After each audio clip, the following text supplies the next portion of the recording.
I, with honor, want to invite Harleen for the next presentation. Harleen is a professor at ASU, is a community organizer, is an educator, a scholar, just a really beautiful, brilliant person too. So we're going to drop the full bio into the chat, and I will pass it over to you, Harleen. Waheguru Ji Ka Khalsa, Waheguru Ji Ki Fateh. Thank you so much, Saiba. As you all can hear, I lost my voice literally yesterday afternoon, and I think it's very much a psychosomatic response to what's going on. So I'm going to use this as a way to kind of invite all of you just feel what's going on in your body. Take a deep breath, sip of water, whatever you need to do. This has been such an honor to be a part of, and also want to make sure that we're taking care of ourselves as we're participating in this. So with that, what I actually want to do today is continue many of these ongoing threads around overlapping histories of displacement, as Jasminder just so beautifully spoke about, Gurmat praxis of solidarity and embodying Ekunkar, as all of the other speakers spoke about. And I'm going to spend my time today focusing on stories. That's really my passion. Specifically, who gets to tell them, be in or of them, and how are these decisions actually made? Who makes those decisions? I want to argue that our grappling with history in the present is largely a debate of the maintenance and meaning making of stories, otherwise known as memory. I'm going to start with one example. So this post was shared on Instagram about 3 weeks ago. The caption evokes possibilities of historic Sikh solidarity with Palestinians during World War I. At that time, however, Sikhs were fighting against the Ottoman Empire in Palestine as part of the British Indian Army, not of their own right or accord. While the sentiments shared are beautiful, and to be very clear, I'm by no means criticizing its author, I think the notion that Sikhs were there as a sort of act of solidarity with Palestinians through their own agency is a generous reading of imperial military service that we need to consider, and yet it can also offer us insight into how we can remake our stories in the present and future. There's been a lot of Sakhis evoked, a lot of sort of what is the stakes of historical narrative, and that's kind of the theme that I'm going to carry on today. So think about the stakes of memory and storytelling as this. When a community is given no political stakes or social belonging, memory is all that remains. To fight for memory is to fight for the ability to belong, at least retroactively. That perhaps our own contemporaries could not witness our humanity, but that our descendants and their descendants will find some truth in our words and actions. To become shaheed is to allow future generations to witness the truth one embodied, as many Palestinians are showing us now. Memory is also about belonging, seeking, generating, and cultivating belonging through story, even at the moments when we are hurting the most. So today, I want to tell you a story about how Sikhs, at least in the US, if not the broader Western diaspora, are seeking belonging, how we're choosing to seek belonging in our moments of pain, and what this teaches us about how we're limiting our ability to show up for others caught in the crossfires of imperial and colonial violence. So allow me to start back in 2012. When my childhood Sangat in Wisconsin was attacked by a neo-Nazi gunman in the early hours of a Sunday morning divan. As many of you know, 6 community members were killed on Gurdwara premises. Dozens of women and children survived by hiding in the kitchen's commercial-sized freezer for hours, and the Oak Creek Police Department killed the shooter in the parking lot as he attempted to escape. One of the injured survivors was in a coma until 2020, when he eventually passed from the injuries. In the days after the shooting, visibility became a core thread in the post-Oak Creek media frenzy. Mass media articles were largely initiated and coordinated by national Sikh advocacy organizations not rooted in the community but based out of New York City and Washington, D.C., who would feed journalists important statistics about rising anti-Sikh violence and sentiment after 9/11 and general confusion between Sikhs and Taliban, ISIS, or Muslims generally. Alongside these calls for general visibility was an already emerging critique of how invisibilized and erased violence against Sikhs was becoming in the news media cycle, where coverage of the Oak Creek shooting paled in comparison to other recent and soon-to-come mass shootings. So you can see this whole Apna narrative is not new. Anniversaries of the shooting, like other mass shootings in the US, became a chance to check in with community members and demonstrate their ability to overcome these difficult circumstances. From tragedy to triumph, they called it. Such as this Mike article in which I was interviewed as a teenager about my decision to start tying at the star the day after the shooting. Even at that time, these media depictions fascinated, puzzled, and upset me all at once. No matter the angle, it seemed trauma was depicted as an inevitable piece of the Sikh story, as was a continued disavowal of Sikhs' deservingness to belong. It appeared to me that Sikhs were being driven by other stories in building their own in the US, that there were deeper roots to the seeds being planted now, not rooted in Gurmat, not rooted in Sikh itihas. So I started to wonder, what memories, desires, and aspirations are driving these narratives, specifically of US Sikh advocacy work, and out of which or whose stories do they originate? I focused much of my PhD research on pursuing this question, engaging in a deeper analysis of Sikh advocacy organizational work and how local communities were taking up similar discussions of belonging and safety. Early in this process, I started to see one particular narrative emerge when discussing belonging in the US context, particularly on the national level. It was one that many Sikhs were using to orient their own subjectivities. Since 1775, the military has broadly protected the religious liberty of its troops, but in 1981, the military broke from that tradition when it passed a ban on all beards. The result? The near total exclusion of the world's fifth largest religion, Sikhism.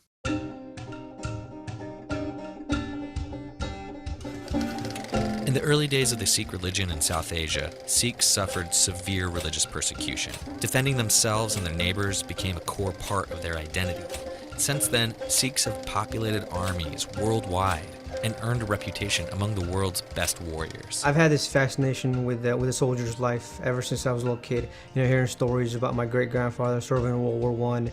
This is Captain Simrat Paul Singh. He goes by Simmer. Growing up, he was an all-American high school student, just with a beard and a turban. I'd always had, long hair, never cut my hair, and I had a pretty awesome beard by my senior year of high school. For Sikhs, unshorn hair, turbans, and beards symbolize the core principles of their faith, such as equality, justice, and selfless service.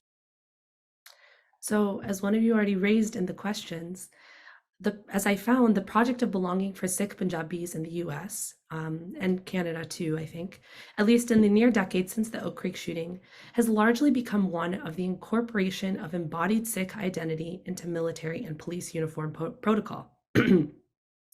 Even on the one-year anniversary of the Oak Creek shooting, two prominent Sikh community voices co-published an article in The Hill, which is an online outlet predominantly read by US congressional policymakers and their staff, calling for the change of military policy to include Sikhi Swaroop as a form of justice in response to the Oak Creek shooting. They argued, in fact, that the inability to volunteer to sacrifice oneself for the nation became a key marker of difference and exclusion that needed to be rectified. This narrative has continued more recently as well. When Houston's first Sikh police officer was killed on duty in September 2019, the policy response was to, again, ask for the removal of uniform bans on Sikh turbans and beards to honor his legacy of service. What I found in my research is that many of these narratives of the significance of Sikh service today actually draw upon a history of Sikhs as a British martial race. This was a legal designation and social categorization constructed by British colonial administrations to identify local communities they felt were biologically, culturally, and in the case of Sikhs, religiously suited to excel at military service. This had immense consequences for Sikh subjectivity as constructed through a global racial contract as well. Nearly half of the 1 million Indians who served abroad were Punjabi Sikh, and while only making up 12% of the population of Punjab at that time, Sikhs made up 22% of World War I recruits from the region. Here I've highlighted Punjabi artist Pran Nath Mago's painting Farewell, which highlights how the disparate recruitment of Sikh Punjabi men deeply impacted social relations in Punjab for many generations, if not permanently, from gendered and family relations to caste-based and community relations broadly. The British created the martial race trope as a legal designation and social categorization after the Sepoy Rebellion of 1857, during which the majority of Hindu and Muslim soldiers revolted, and they would have ended the British Raj had Sikhs not stayed in their posts and protected the empire. This categorization served to better assign trustworthy soldiers to the imperial forces and mitigate future insecurity of the British Raj. While the Sepoy Rebellion in 1857 marked Sikhs as deeply loyal and militant with the possibilities for positive socialization, the Ghadar Party, which started in the early 1900s in San Francisco, transformed the British's perception of Sikhs into anti-colonial dissidents who needed to be better controlled for the protection of the empire. Ghadar leaders were majority Punjabi and Sikh. So from about World War I through World War II, the Ghadar Party was the clearest threat to British rule in India as a transnational anti-colonial movement calling for the violent overturn of British rule across the globe. Through this new view of Sikhs as political insurgents, the British changed their tune on the loyal Sikh. In 1919, just 6 years after the launch of the Ghadar Party, the British massacred somewhere between 10 to 20,000 Punjabis gathered for a political rally. This marked a new point of relationality between administration and community, in which Sikhs had to be handled more actively to guide them towards the proper political disposition. In this quote found in the Punjab State Archives, Chandigarh, British colonial administrators identify the problem as one of political versus religious disposition. Here we see many typical racialized tropes of being prone to violence, politics of the subjugates as villainized, and a desire to utilize the religious element of Sikhs to craft a more secure dependency on Sikh soldiers. I don't have time to go into it here, but I keep using quotes around religious because even the secular religious binary was something the British constructed to sort of allow for governance over the legal sphere, but also the private sphere through the church-state separation. Anyways, that's a different talk. Additionally, the colonial administration further justifies the massacre of unarmed Sikh community members as one of quelling dangerous mixed motivations of, again, political and religious. Here we start to see an active link being made between the supposedly shared fates of Sikhs as a people and the British Raj as a possible permanent governing structure of Punjab. They start to paint that those who are anti-colonial and using Sikh frameworks to structure these politics, much like we are today, are depicted as exploiting the Sikh community. So again, sounding familiar. This colonial argument functions to craft the British dependency on Sikh soldiers as the more normal relation between colonial rule and subject. From as early as 1878, just decades after the Sepoy Rebellion, the British Punjab government was working to incorporate Sikh practices of weapon carrying back into national policy, which had otherwise banned weapon carrying after the rebellion to protect itself. However, given the continued arrests and policing of Sikhs carrying gitbans or other shastra was impacting possibilities of recruitment, the colonial administration moved to offer an exception to gitban-wearing Sikhs. The file on this process is over 50 pages of British officials consulting translated Sikh texts. Consulting Sikhs themselves were asked to bring their gitban to be traced on paper, as you can see, for representation in the colonial archive, and consulting Sikh political leaders on the appropriate wording of this amendment. Throughout these pages are detailed conversations in which colonial administrators are concerned mostly by their inability to trace the record of legal proceedings on the gitban. In another sense, the anxiety to proceed according to legal precedents was a guiding force in developing policy in order to solidify the social order through political mechanisms. I think this also speaks back to what Jasminder was saying around the need to control power, that the state, Weber, a famous German sociologist, talks about how the state only exists because it has the monopoly on legal forms of violence. And so, thinking about the ways that the British sort of illegalized and then in a particular way re-legalized the gitban is something that we have to consider for our own sovereignty and ability to take up arms. So after the amendment to include gitbans for civilian level policy, subsequent mechanisms of incorporation continued on. They were more specific to government positions and military and police service. We start to see this. These positions were allocated based on community identity. So we also start to see a more clear definition of who is a Sikh, who's a bona fide Sikh to hold these positions. And this was done through marking of particular symbols of religion, like the pagdi, kirpan, gaze, or uncut hair. Important to our contemporary context, and again, throwing it back to Jasminder, I think this is what I really want us to pay attention to, is the role that Sikh political elite played in being central to constructing this sort of martial race trope or Sikh imperial identity. And I think similar to what our Sikh political elite are doing today, they actually did the most harm.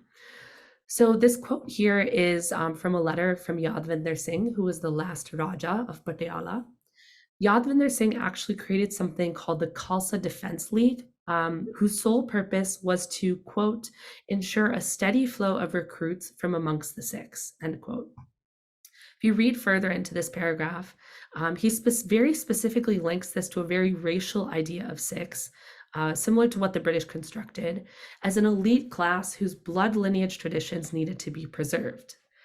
So while this type of ideology finds space in casteist or racist ideas of belonging, identity, and sovereignty, what Sikh political elite were able to do very dangerously was reinscribe Sikh traditions with such ideas of material self-preservation as well. Excuse me. In other speeches by the Khalsa Defense League, which I don't have time to fully outline, but one that particularly upset me was that they actually used Sakhiyan like that of Maipa Go, the Chali Mukte, the Sahibzadiyan di Shahidi, to argue that fighting in the British imperial forces is actually a natural segue of Sikh legacies of Shahidi, without any discussion of the implications of such an oversimplifying of service for humanity. So even when we sort of pacify Seva as this idea of selfless service, it takes out the implications of who are we serving, in whose name, and they very similarly did this by rewriting the same Sakhiyan we're evoking today for political resistance to actually argue for Sikhs to be imperialists. In any case, from Yadvinder Singh's language, we can identify clear arguments of the martial race trope, which rely upon caste, gender, and race-based structures of belonging. At another point in another speech, Yadvinder Singh states, quote, the Khalsa Defense League has been doing its utmost to ensure a steady flow of Sikh recruits from the idea of maintaining and strengthening the special position of the Sikhs in the armed forces of the country, certain backward districts making up the deficiency. So, as many of you probably know, backwardness is usually a kind of key term to denote oppressed castes in India. And Sikh political elite further mechanized both casteism and racism to use the heavy recruitment of Sikh upper caste males as per these fixed quotas you see on the picture, to solidify Sikh belonging through imperial service. This functioned as a process to further distinguish truly religious Sikhs from dissident or political Sikhs, whose anti-colonial or anti-national sentiments made them too political and not true practitioners of the faith. Further, the British's mobilization of casteism alongside racism forced Sikhs to make themselves legible through an ideological social system antithetical to Sikh praxis in order to become visible through imperial service. Time and again in the archive, I found request letters that from young Sikh men who had not been deemed as dominant caste, claiming that they were actually miscategorized. In one instance, a young Sikh man sent a 6-page petition verifying his status as a Jat, to which the response from the British colonial administrator was, quote, nothing will add more weight to your request to government than a real response now by enlisting in large numbers. So again, they continue to place the onus on the Sikh colonial subject to come with masses of men bearing their caste-linked surname, demonstrating how even the British management of social boundaries was done in service of increasing their own power, even when it went against core Sikh ideologies like anti-casteism. So I hope I've somewhat built an understanding of the crafting of Sikhs as a martial race as intentional, rather than a natural byproduct of British imperialism, which is how it's often evoked by Sikh advocacy organizations today. With that, what implications does this have for the stories we tell about Sikhs today and our political responsibilities to Palestinians? First, Sikh advocacy organizations in the present, as shown at the start of the talk, continue to mobilize the martial race legacy as a pathway to belonging and as a useful way to address ongoing identity-based precarity. While the martial race has largely been studied as a trope that further entrenched colonial ideas of masculinity and heterosexuality in Punjab and across the British Raj, Sikh women now are also utilizing the martial race legacy as a way to continue this racist heritage, lineage, ancestry argument of martial race. Further, Sikh advocacy organizations have expanded beyond Sikh service through the military and police alone. As the US surveillance apparatus has expanded after 9/11, Sikh incorporation into projects of surveillance has also functioned as a tool of imperialism. As seen as this flyer, Sikh advocacy organizations are transforming conversations on anti-Sikh violence and precarity into recruitment events for organizations like the FBI. Considering these contemporary implications, it's impossible to paint ourselves as innocent bystanders in the genocide of Palestine, which uses all the same tactics to murder brown people who were simply born on the wrong side of US empire. The martial race legacy also has implications to argue for nation building as a project of heritage. On the bottom right, you see Captain Simrit Bal, with whom we began, marking the union between his practice of faith and military service as complete. On the left, we see another image of then Canadian Secretary of Defense Harjit Sajjan in a commemoration poster for Canada's 150th year as a settler colonial nation state. On his left is Canada's first Prime Minister, Sir John A. Macdonald, who in 1867 wrote, "War will come someday between England and the United States, and India can do us yeoman service by sending an army of Sikhs across the Pacific to San Francisco and holding that beautiful and immortal city with the surrounding California as security for Montreal and Canada." So we need to consider that the continued inclusion of Sikhs in the imperial project functions to protect the settler colonial nation and its projects of capital accumulation, indigenous genocide, and anti-Black racism. The transnational use of Sikh martial race subjectivity is crucial to understand how hyper-visible and racialized communities are reincorporated into tactics of the state for its own benefit. Sikh subjectivity through the measure of loyalty and dissidence is further useful to understand the impact of increasing global nationalism and authoritarianism across borders on minoritized communities. The measure of Sikhs as loyal now to both Hindu nationalist India as well as settler colonial nation states has implications for understanding how nationalism and authoritarianism functions across borders, not just within. Sikhs are a good case study of this in Canada, where while Harjit Sajjan is glorified, NDP leader Jagmeet Singh, even though he's not doing anything radical, is frequently charged with not rejecting Sikh sovereignty projects loud enough. Further still, India continues to ask for Canadian-based Sikh organizations to be declared terrorist entities, and now, as we know, is also carrying out assassinations against vocal Sikh activists. In India, Sikhs also note the ongoing use of martial race tropes by post-colonial India, as in the image on the top left. This flyer from the Sikh Information Center notes that the same kirpan-carrying Sikhs who were massacred by the Indian government and declared terrorists and separatists throughout the 1980s and 90s are glorified when using their kirpans to protect Indian state borders. This binary carries even more weight in recent days as news continues to break around the international surveillance and assassination plots, as well as the collaborations between India and Israel to villainize Muslims and rewrite ideologies of religious nationalism as their own religious persecution. To close, I'll return to my original question about stories. Who gets to tell them, be in or of them, and how are these decisions made? Today, I shared one possible lens with you all. Since British colonialism, certain arbiters, self-made arbiters of the Sikh community, have continued to act as middlemen between the empire or state and the community, determining how us Sikhs will tell our story based on imperialism, how imperialism can make use of us. In both instances, Sikh political elite, whether local Rajas or Sikh advocacy organizations, have played it off as a strategy of necessary belonging or incorporation to save us.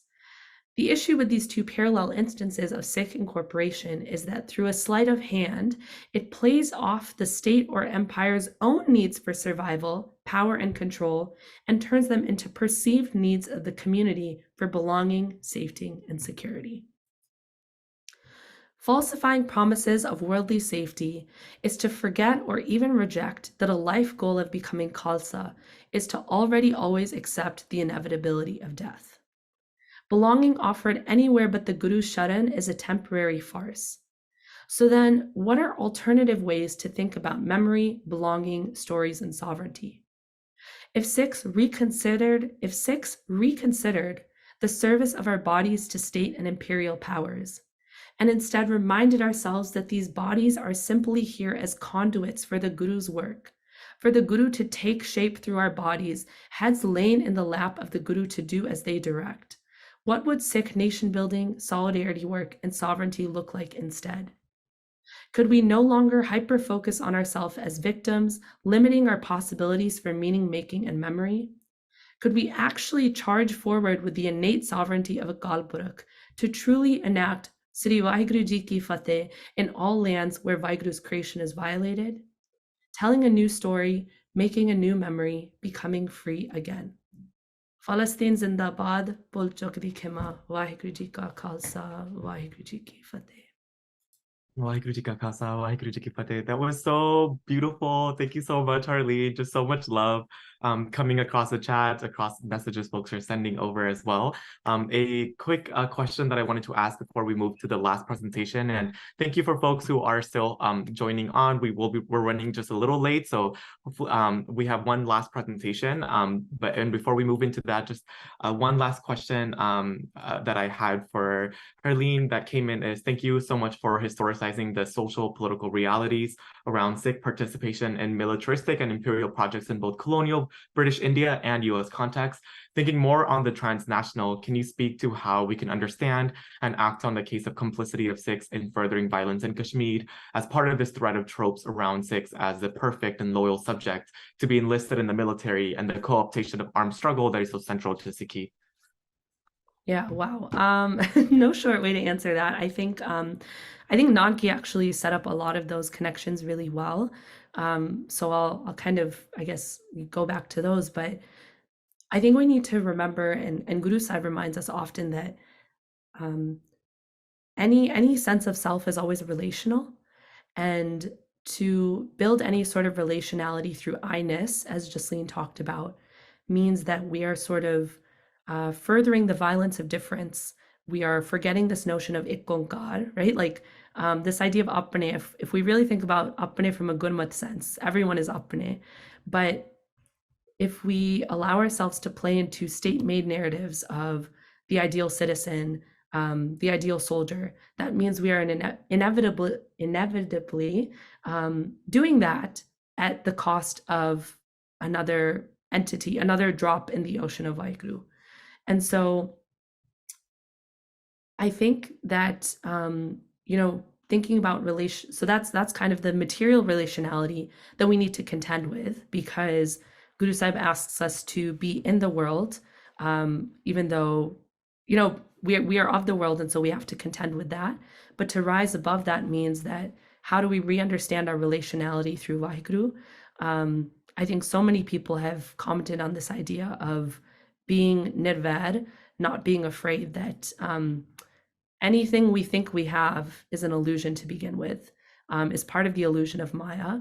I got a hukam last week that talked about Maya as the Suhagan, actually. And usually we talk about ourselves as the Suhagan, but in this Shabad Bhagat Kabir Ji was talking about Maya as the Suhagan because, as it was explained to me by an elder, Maya is the only entity that is never widowed, right? As soon as we let go of something, it belongs to someone else.